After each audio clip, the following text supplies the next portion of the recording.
마가복음 16장 12절로 20절의 말씀, 마가복음의 마지막 절까지 우리 함께 교독하겠습니다. 제가 먼저 12절 말씀 봉독합니다. 그 후에 그들 중 두 사람이 걸어서 시골로 갈 때에 예수께서 다른 모양으로 그들에게 나타나시니 두 사람이 가서 남은 제자들에게 알렸으되 역시 믿지 아니하라. 그 후에 11 제자가 음식 먹을 때에 예수께서 그들에게 나타나사 그들의 믿음 없는 것과 마음이 완악한 것을 꾸짖으시니 이는 자기가 살아난 것을 본 자들의 말을 믿지 아니함일러라. 또 이르시되 너희는 온 천하에 다니며 만민에게 복음을 전파하라. 믿고 세례를 받는 사람은 구원을 얻을 것이요 믿지 아니하는 사람은 정죄를 받으리라. 믿는 자들에게는 이런 표적이 따르리니 곧 그들이 내 이름으로 귀신을 쫓아내며 새 방언을 말하며 뱀을 집어 올리며 무슨 독을 마실지라도 해를 받지 아니하며 병든 사람에게 손을 얹은즉 나으리라 하시더라. 주 예수께서 말씀을 마치신 후에 하늘을 올려주사 하나님 우편에 앉으시리라. 함께 읽습니다. 제자들이 나가 두루 전파할세 주께서 함께 역사하사 그 따르는 표적으로 말씀을 확실히 증언하시니라. 아멘. 본문의 말씀을 가지고 믿는 자들에게는 이런 표적이 따르리니 라는 제목으로 이 말씀을 함께 나누겠습니다. 주님께서 여전히 주님을 증거하시고 이제 믿음으로 그 주님의 증거에 반응하라고 말씀하시는데도 그들이 여전히 자기들의 눈과 귀에 의지하여서 살아가고자 할 때에 이제 직접 주님이 나타나셔서 책망하고 믿음 없는 것과 마음이 완악한 것을 꾸짖으셨다라고 주님이 이렇게 하시는 것을 성경이 기록했습니다. 왜 그렇습니까?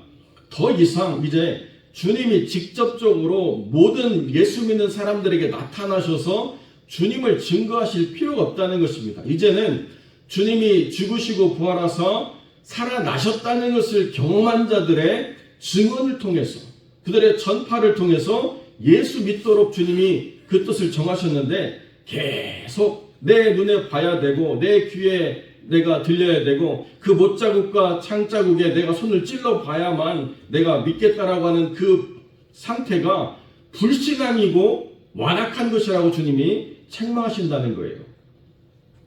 이제 이후로는 믿는 자들의 전도를 통해서 하나님의 역사가 드러나고 믿지 않는 사람들은 주님이 또 나타나셔서 자기를 증명하셔야 되는 것이 아니라 이제는 믿지 않으면 정죄를 받는 그러한 준엄한 상태에 있다라고 하는 것을 주님이 마지막 제자들에게 깨우쳐 주시고 이제 하늘에 오르셨습니다. 그러니까 이제 이후로 주님이 죽으시고 부활하사 잠자는 자들의 첫 열매가 되셨다라고 하는 증거는 누구를 통해서 증명되어야 되느냐? 주님 스스로가 나타나셔서 주님을 보여주심으로 증명되지는 않는다는 것입니다. 물론 특별한 경우에 하나님을 회방하고 하나님을 대적했던 사람들을 주님이 꺾으시기 위해서 그렇게 역사하시는 경우가 있습니다. 이기웅 목사님이라고 아주 유명한 분이 계신데요. 한나라당이라고 하는 정당이 있던 시절에 정치적으로도 입지가 아주 튼튼했던 사람이고 세상적으로도 성공했던 사람이고 또 불교 신자로서 아주 열심히 거기에 매진했던 분인데요. 그분이 지금 목사님이 되셔가지고 지금 아마 은퇴를 하신 것 같아요.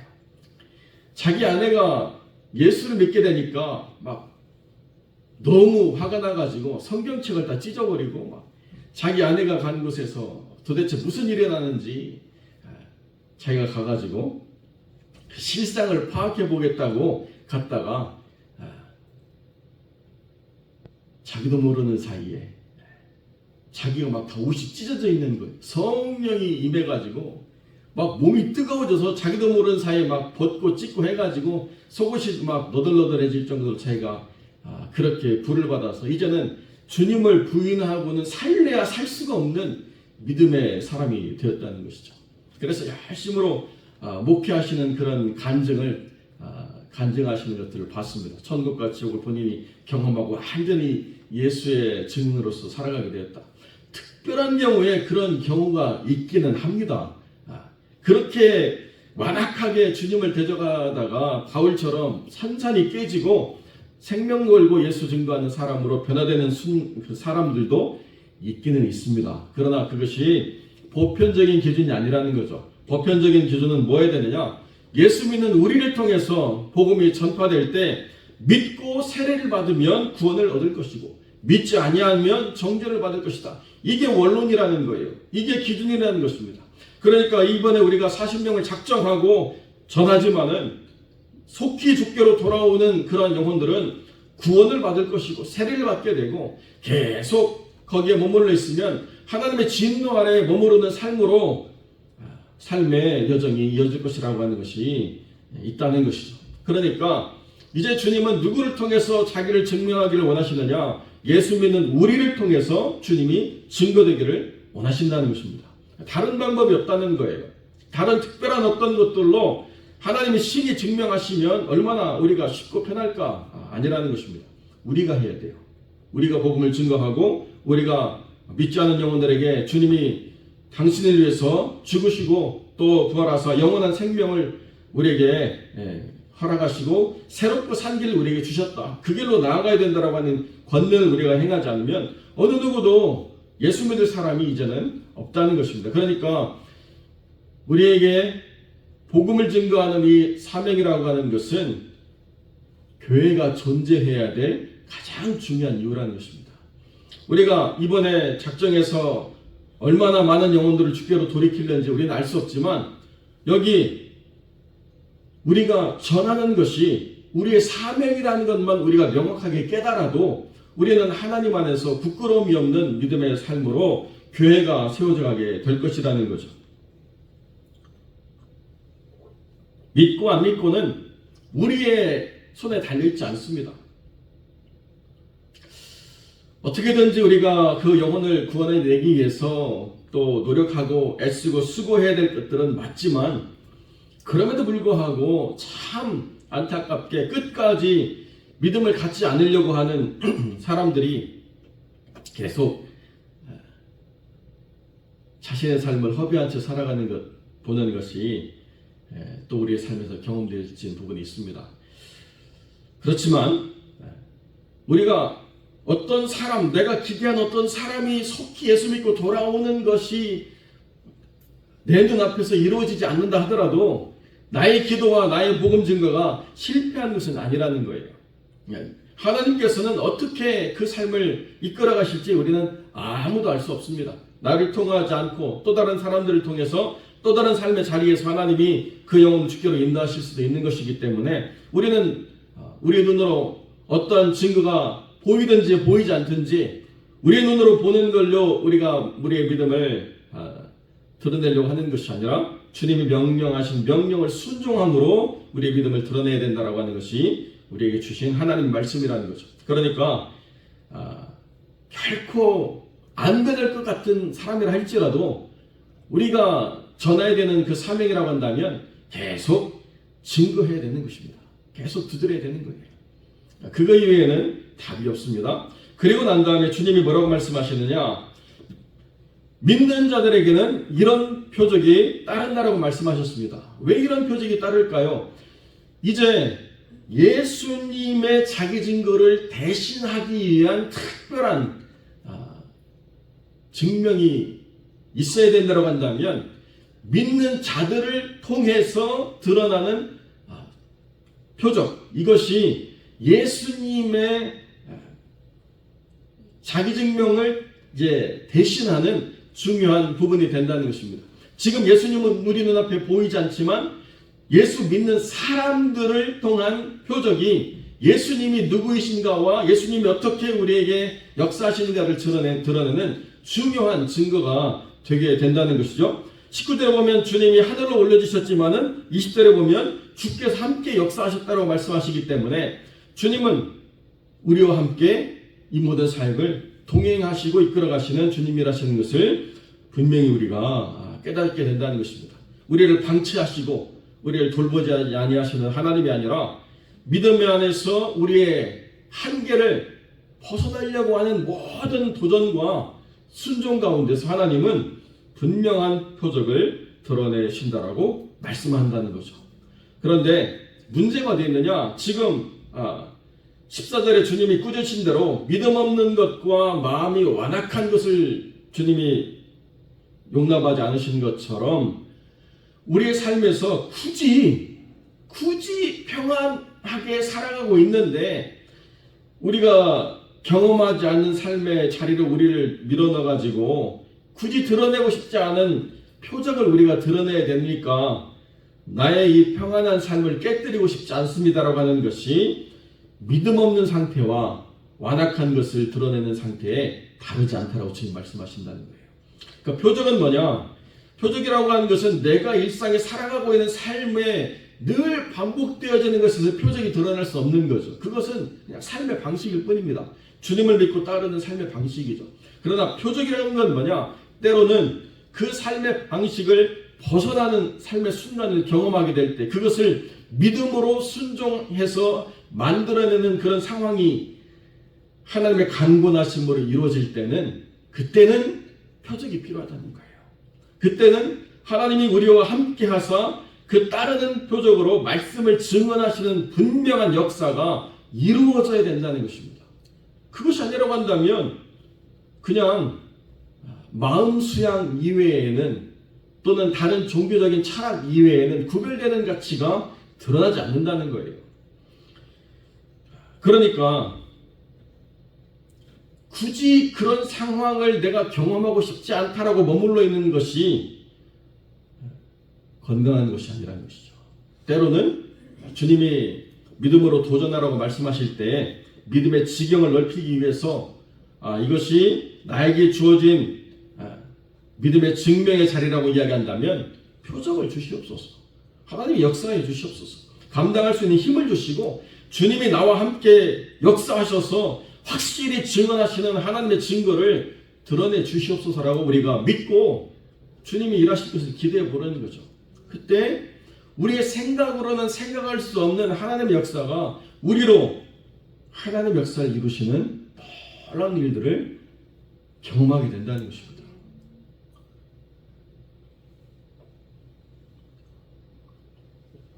그렇기 때문에 하나님이 모든 것을 표적으로만 두셨습니다. 이게 무슨 말씀이냐면 일상에 그냥 우리가 주문 외우듯이 외치면 튀어나와서 모든 게 해결되는 방식이 아니고 하나님을 끝까지 신뢰함으로 그 자리를 지켜내려고 할 때 오직 하나님의 주권에 의해서 이루어지는 것을 우리가 고백할 수밖에 없는 내 힘과 내 능력과 내 계획과 내 생각이 아니라 하나님의 주권으로만 이루어지는 것을 경험하게 하므로 내가 증거되는 것이 아니라 예수님이 증거되게 하시는 방식으로서의 표적이 이루어지게 하시는 역사가 있다는 것이죠.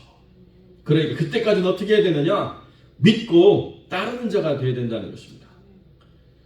아니 내가 이해되어지는 것은 믿음을 요구하지 않습니다. 이해되어지면 설명 가능하고 이해되어지면 우리가 그것을 인식해서 그것들로 행하려고 하는 부분이 있겠죠. 그러나 믿음의 영역이라고 하는 것은 이해를 넘어서는 영역이 있다는 것이죠.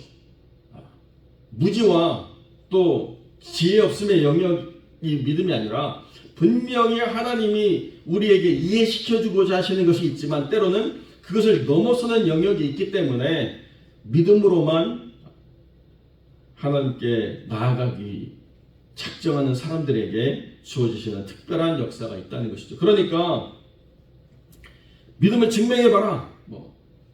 갑자기 귀신 내어 쫓으라 하고 독을 마시라고 하고 뱀을 집어올리라고 하고 그렇게 우리에게 믿음을 시험하는 사람들에게 언제든지 증명해낼 수 있는 방식으로가 아니라 오직 예수 그리스도를 증거해낼 때 하나님 우리 안에서 역사하시는 특별한 삶의 순간들을 통해서만 하나님께서 일하시는 방식이 분명히 있다는 것이죠. 그러니까 염려하거나 두려워할 일이 아니라는 것입니다.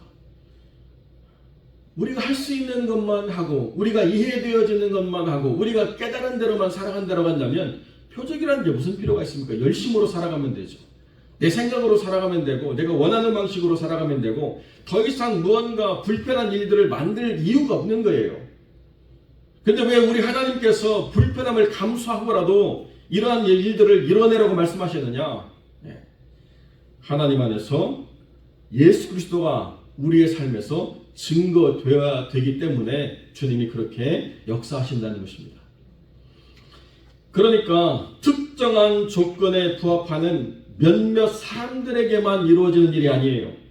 이 일들은 하나님의 역사를 가지고 살아가는 놀라운 산 증인으로서의 삶이 주어지는 모든 믿는 자에게 허락되어 주시는 영역이라는 것입니다.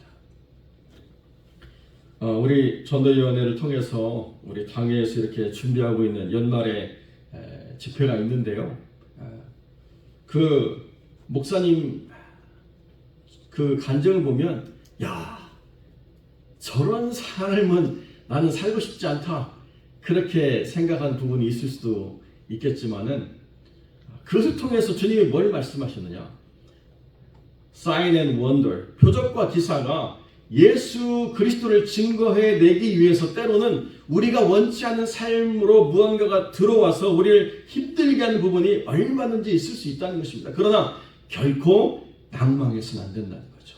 그때는 예수님을 증명해내야 할 특별한 사명을 우리가 부여받았다라고 하는 믿음의 확신을 가지고 주님을 기대할 때 주님이 우리를 부끄럽게 하지 않으시는 역사가 이루어진다는 것입니다. 그것이 우리가 가져야 될 증거라는 거죠.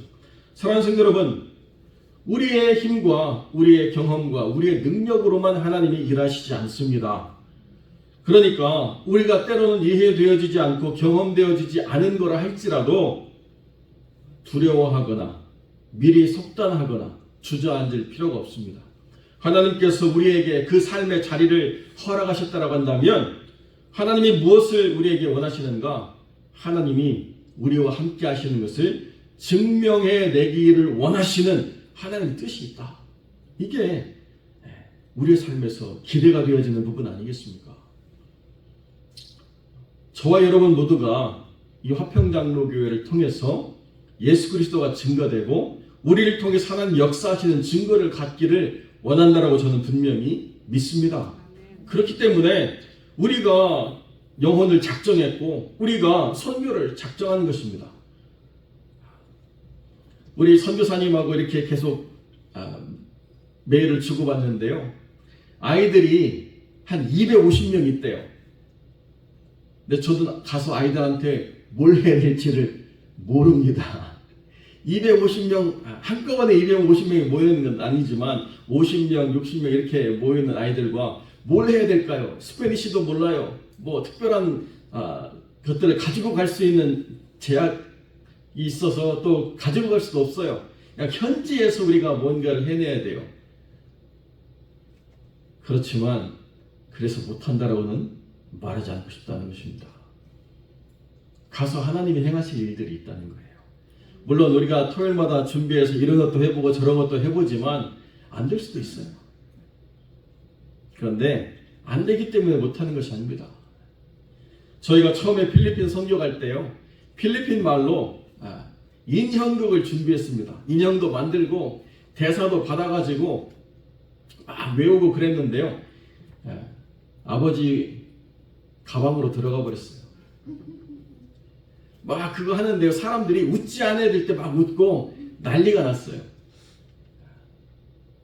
그런데 인형극을 성공했느냐가 중요한 게 아니에요. 무슨 말씀인지 아시겠죠? 인형극을 멋있게 해냈느냐 해내지 않느냐는 중요하지 않아요. 그 사람들 속에 하나님 역사하시느냐가 중요하다는 거죠. 인형극은 망쳤는데요. 사람들은 1000명씩 몰려들었습니다. 인형극 보러 온 거 아니에요. 하나님이 일하시는 것을 보러 온 것뿐이죠. 그러니까 우리가 잘하고 우리가 만족하는 것은 아무런 의미가 없어요. 하나님이 우리와 함께 하사 확실히 증언하신 역사만 필요하다는 것. 우리는 이것만 믿고 나아가는 복된 영혼들이 되시기를 주님의 이름으로 간절히 축원드립니다.